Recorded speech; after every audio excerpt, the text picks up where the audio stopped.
Certainly at Cambridge Innovation Center, and I think many companies want to be a place of respect where an employee is listened to if they have a valid concern or complaint. And if you don't address them, they'll spiral out of control. You may end up with good people leaving. You may end up with lawsuits. It gets messy very fast. I'm Tim Rowe. I'm the founder and CEO of Cambridge Innovation Center. CIC is a company that builds and operates innovation hubs, similar to the large Cambridge Innovation Center that we have here in Cambridge and 9 others that we have around the world. When I set out to build CIC, it was just a bunch of friends sharing a workspace, and there wasn't really a culture or values or anything. As we grew, we were 5 people, then 10, then 20, then 50, then 100, then 200, ultimately thousands of people in these buildings.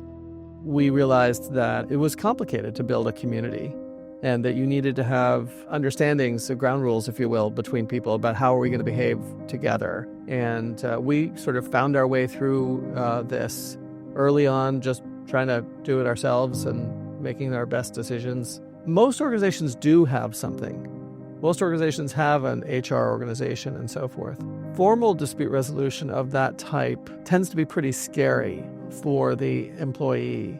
They worry that it may impact their job, and as a result, they often don't use it. There's one situation in particular where it deeply impacted the careers of 2 individuals working here. I wish that we had had a process in place at that time to make it possible for what started maybe from one person's perspective innocently became something really horrible for those people and the people around them. As the leader of an organization, when you learn that something really terrible is happening between employees, you feel terrible. You presided over an organization that didn't have the structures in place to make sure that wouldn't happen.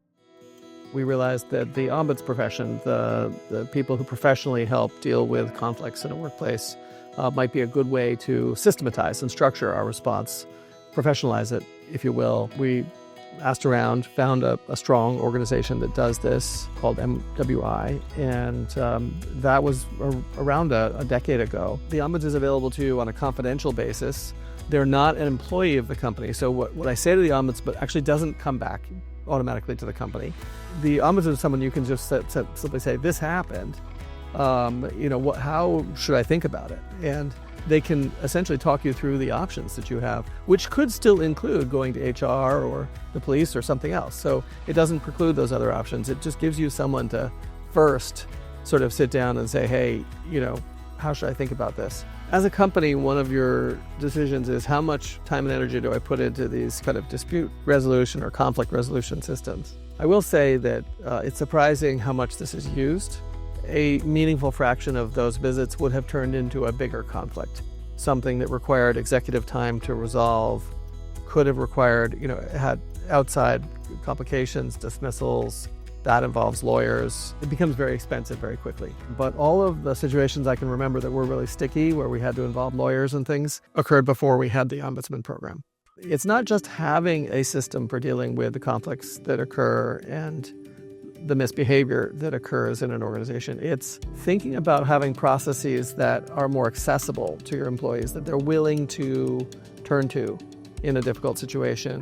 It turns out that there are some approaches that are actually much cheaper for the company if you're just looking at the dollars and cents, that also have a much better outcome for the impacted parties. It's really helped in a very human way deal with the normal kinds of conflicts. I say normal, not necessarily good, but the kinds of conflicts that come up anytime you have a large number of people working together. I think it's your choice as a leader how you set up your organization and how you want your employees to see the company.